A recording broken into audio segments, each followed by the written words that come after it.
Hello people! Today we have a list of 10 must-play JRPGs coming to the Nintendo Switch 1 and 2 in 2025. JRPGs have always been my favourite genre. I grew up on them, I still love them, and yes, I'll admit it, I'll always have a soft spot for turn-based combat. I'm not ashamed to admit this one tiny bit, it's the best combat system and I will die on that nostalgic, biased hill.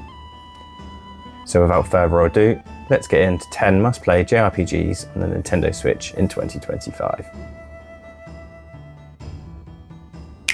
Kicking this list off with Suikoden 1 and 2 Remaster, released on March 6, 2025. This HD remaster is exactly what longtime fans were hoping for. These are two of the most beloved JRPGs from the PS1 era, and this remaster keeps their soul intact whilst cleaning things up beautifully. Crisp pixel art, redrawn portraits, and smoother animations across the board. This is one of those games where you always hear people banging on about because of the interesting combat system or the 108 recruitable characters. But as I got older, I actually came to appreciate the story more so than that. It is a game all about war and the politics and betrayal involved, and it still hits just as hard as it did 20 odd years ago. With that said, yes, the combat is fast, clean, and enjoyable, and like with a lot of these remakes, quality of life changes were made to implement autosave, UI changes, and turbo mode to speed up some of those battles. If you've never played these before, this is the version to start with, and if you have, don't kid yourself, I know you're going to play it again, and probably again. Xenoblade Chronicles X is back, and this remake feels like the second chance the game always deserved. The massive open world of Mira looks fantastic with the upgraded visuals, a smoother frame rate, and a UI that's way more accessible than the abandoned Wii U version. Exploration is still the star of this game. Whether you're on foot or piloting the giant mechs, I just love the sense of scale. The combat's deep and fast paced, probably slightly too much so for my boomer brain, but thankfully they did add a refined tutorial system which genuinely helped me. I appreciate the story's sci-fi roots, it really gives off Phantasy Star and Star Ocean vibes, although I did find the game a little overwhelming at times. I thoroughly enjoyed my playthrough and I would highly recommend it to anyone.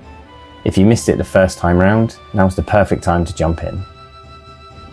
Next up, we have Atelier Yumiya, The Alchemist of Memories and the Envisioned Land. Released on March 21st, I tried to avoid this entry purely because of the title, but beyond that, it's actually a great game. I've always had a lingering interest in the Atelier games, but it was always so daunting trying to pick a starting point, so I just jumped straight in with the latest entry, and I have no regrets.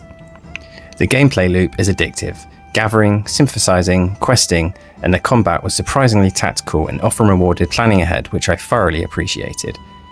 Visually it's great, and no, not for the reason a lot of you play these games. And whilst I can't sit here and say it's the perfect starting point in the series, you won't go wrong if you start here. Next up is the Luna Remastered Collection. As with a lot of the best JRPGs from the 90s, the original Luna games didn't make it to Europe. I think the first version of Luna we received was on the Nintendo DS in 2005, so I was excited to play this remaster of the first two games and it did not disappoint. Released on April 18th, both Silver Star and Eternal Blue have been fully remastered with HD visuals, reworked music, and those classic cheesy anime cutscenes looking cleaner than ever. The visuals are clean and modernised, the combat still feels great, easy to pick up with enough depth to stay interesting, and the story has got heart and a genuine charm and emotion that still lands after all these years. They have added some modern quality of life changes such as quick saves in turbo mode, but most importantly, a much smoother translation, and without doubt is the best way to experience these two games. You could argue this next one isn't really a JRPG, but I would tend to disagree. Fantasy Life I, The Girl Who Steals Time, is an absolute must-play, even if I was a little disappointed by the lack of a physical release. Developed by Level 5, the team behind Ni no Kuni and Professor Layton, Fantasy Life brings their signature charm, vibrant worlds, and warm storytelling back in a big way after a 13-year hiatus, and I just hope its success leads to a remake of Ever Oasis and some other 3DS bangers.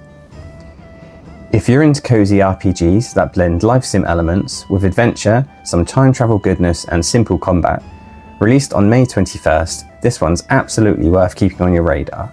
I sunk over 80 hours into this and I still keep going back to it. Recently released on June 5th, Rune Factory Guardians of Azuma is maybe another contentious entry on whether or not you would class it a JRPG, but I do. Whilst not perfect, this is personally the direction I wanted to see the Rune Factory games evolve, in regards to the upgraded visuals and combat, but keeping that old Rune Factory charm, and they succeeded. The combat is fast and fluid with genuine moments of peril, but it is simple enough to be fun and occasionally switch off when you need to. And besides that, it is your typical one more day live sim, just farming, fishing, crafting and monster taming. I had a blast playing through this and would highly recommend this to anyone who has been on the fence about the previous Rune Factory entries. Trails in the Sky is back, and the first chapter is fully remade and finally on the Nintendo Switch. This remake completely modernises the 2004 classic with gorgeous 3D visuals, a reorchestrated soundtrack and fluid combat while staying true to its heartfelt, character-driven story. This is probably one of the more complete remakes on this list, going from 2D sprites to a complete open 3D world. You will follow Estelle and Joshua through a world that feels truly alive, full of rich dialogue, political intrigue and emotional depth rarely seen in modern JRPGs. I really enjoyed the augment skill up system. While simple at its core, it felt fresh and intriguing, similar to first experiencing the materia mechanics in Final Fantasy VII or the skill up system in Grandia, so hopefully there aren't too many changes here.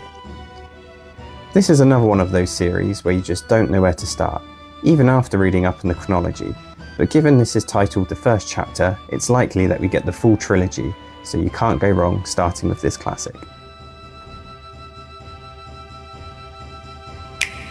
Pokemon Legend ZA has taken us back to Lumio City, but not like we remember it.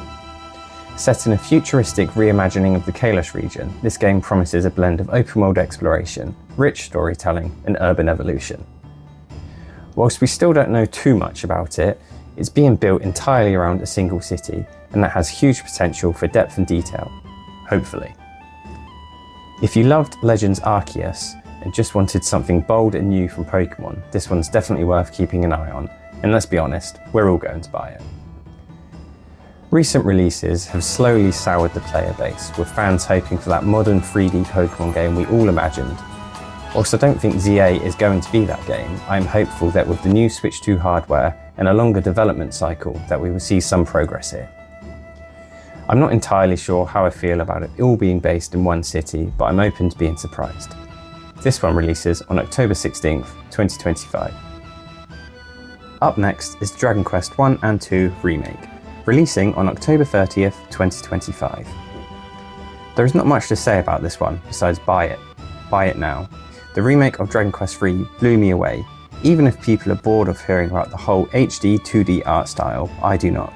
And I have a list as long as my arm of games I want to see given this treatment.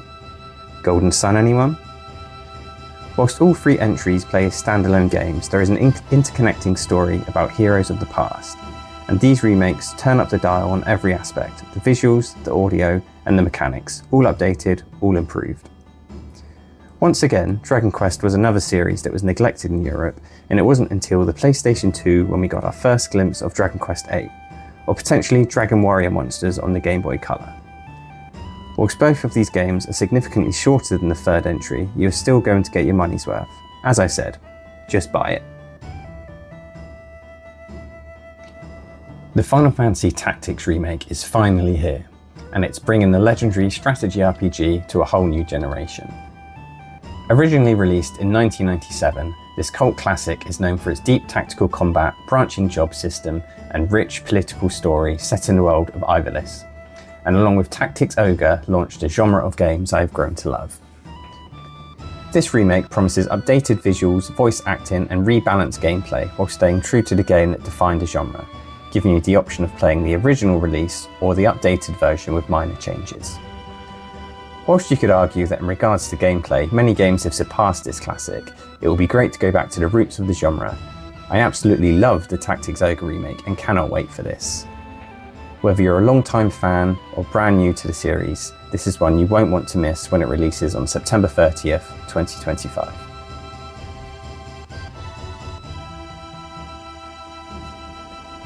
So that's my list for 10 must-play JRPGs on the Nintendo Switch 1 and 2 in 2025.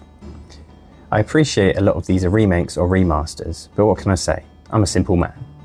I've undoubtedly missed plenty and will likely be able to make another list, but let me know below what you were looking forward to, and please weigh in. Is Fantasy Life a JRPG? Thanks for watching, see you around.